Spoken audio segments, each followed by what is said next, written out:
Oke, untuk men-trigger what and why ya, apa dan mengapa dari suatu judul, proposal skripsi, penelitian S1.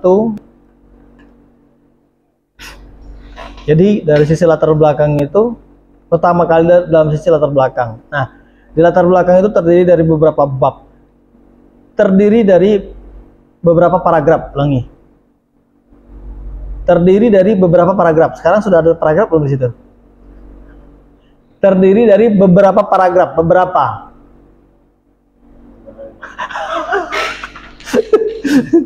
Kenapa? Nanti disadur beberapa apa paragraf itu. Paragraf pertama itu menjelaskan apa, dan paragraf selanjutnya itu nanti sinkronisasi, keterhubungan. Nanti paragraf itu akan menjelaskan ikon-ikon ataupun bagian untuk penjelasan di PowerPoint-nya. Misalkan paling sering nih ya. Bab pertama itu menyatakan teknologi secara umum. Jadi kalau kita ngomong mengenai teknologi IoT, jadi kita ngomong itu teknologi yang terkait dengan infrastruktur jaringan komputer. Jadi teknologi jaringan komputer, teknologi komunikasi secara global. Secara global tuh tandanya sekarang dalam sisi bagian teknologi komunikasi untuk mengkoneksikan itu teknologinya sampai mana? Nah, itu mereferen, itu berita, isu, mereferen. Jadi dengan katanya satu paragraf itu disadur dari berita boleh. Trigger mengenai, karena ini mau diangkat mengenai teknologi, karena kan hubungannya dengan IoT toh. Karena hubungan IoT itu lebih mengarah infrastruktur jaringan pasti. Kayak gitu, secara global. Nah, paragraf pertama itu contohnya. Jadi nanti pada saat di presentasi, di slide-nya tuh tinggal dikasih gambar satelit. Ataupun dikasih gambar untuk transmisi komunikasi data lah. Boleh gambar kayak gitu doang toh.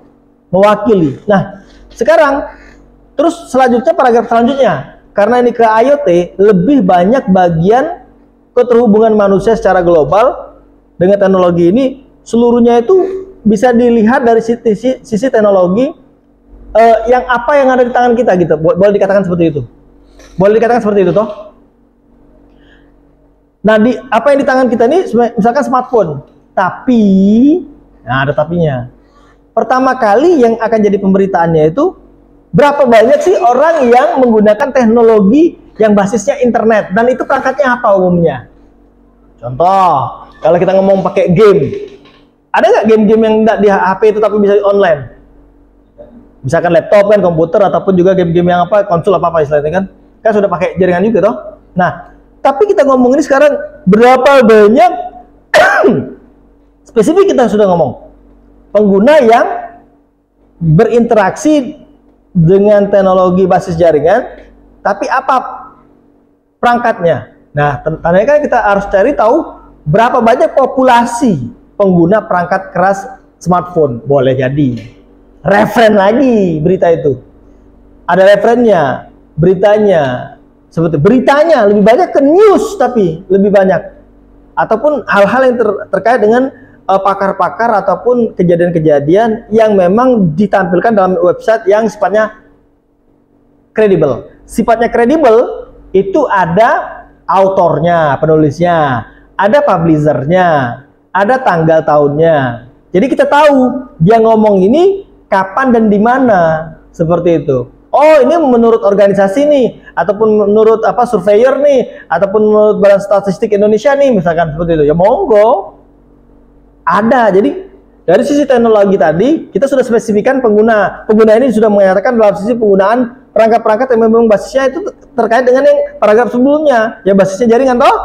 Dapat dua contoh. Nah, selanjutnya baru kita ngomong dalam sisi ngomong boleh terkait dengan kasuistis. Boleh, kasuistis. Jadi berapa banyak orang memegang, masih kaitan dengan di paragraf kedua.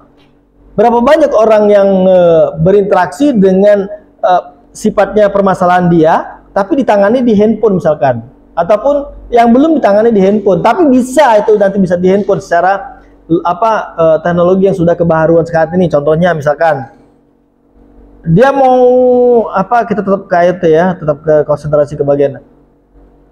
Dia untuk saat ini mengetahui stok barang itu via website. Kayak gitu. Ada aplikasinya. Tapi kalau dia pakai multi platform bisa nggak? Tapi dia nggak bisa nyentuh langsung ke dalam perangkatnya, objeknya. Nah, sedang itu disampaikan berapa banyak sekarang teknologi monitoring kontrol perangkat secara IoT tadi, berita lagi, isu-isu yang dibangun. Misalkan dalam sisi apa? Misalkan dalam sisi dalam sisi industri minyak misalkan, anggap saja. Jadi semua tangki-tangki minyak itu tidak mesti orang harus naik sekian tingginya terus melihat, tidak perlu. Tapi kasih sensor, dia bisa monitoring dengan teknologi perminyakan saat ini yang dalam ruang lingkup shelter minyak lah seperti itu. Jadi dengan kata lain, untuk mengatasi juga permasalahan dalam sisi mungkin terjadinya ketika orang itu mengontrol langsung, ya takutnya dalam sisi jatuh kayak karena kan bisa lihat di bom baru ada kan tangki-tangki gede itu kan, tapi kan ada tangganya kan.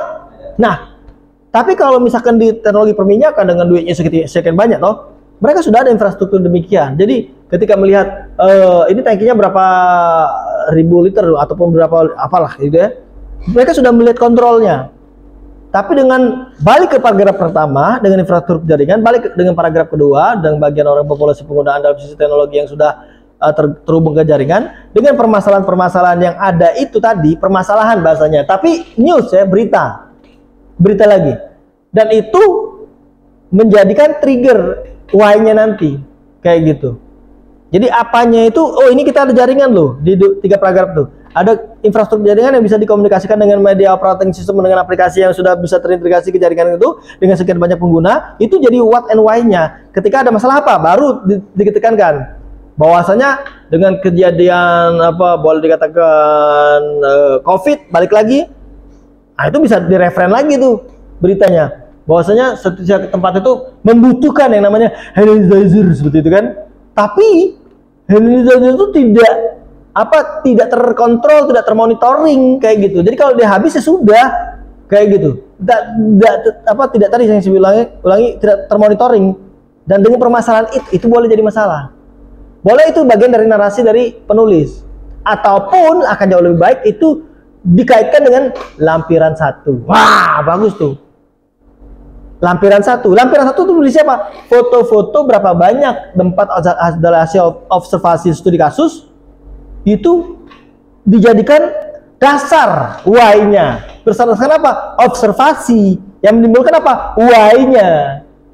Dengan kaitan demikian, masuklah paragraf terakhir, yaitu menyatakan bahwasanya dengan infrastruktur operating system dan aplikasi memungkinkan, dengan permasalahan ini bisa di-triggerlah judul X seperti itu. Do you know what I mean? Nah, seperti itulah harusnya membuat latar belakang. Dengan kata lain, masing-masing bab tadi, berita-berita tadi yang menyimpulkan isu-isu ataupun sebab musabab dan menjelaskan what tadi, itu bisa disandur ke bagian dari PowerPoint dengan bagian poin-poin, bisa diwakili dengan gambar kayak gitu. Untuk dijelaskan dengan pemaknaan di mana tetap konsisten pada pendahuluan ataupun latar belakang di proposal. Demikian. Udah ngerti belum? Jadi tidak mungkin dia menyatakan 1 paragraf. Bisa jadi tapi 1 paragraf itu menjelaskan beberapa bagian, tapi yang relate misalkan apa? Terkait dengan COVID tapi membutuhkan hand sanitizer, boleh dalam 1 paragraf. Boleh karena kan sangat terkait kayak gitu, boleh. Jadi aktivitas manusia saat ini bahwasanya dengan kejadian terdahulu menjaga-jaga bahwasanya bla bla bla berkaitan dengan berita ataupun juga ditambah-tambahkan dengan bahasa penulis kayak gitu. Oke? Jangan diulang lagi.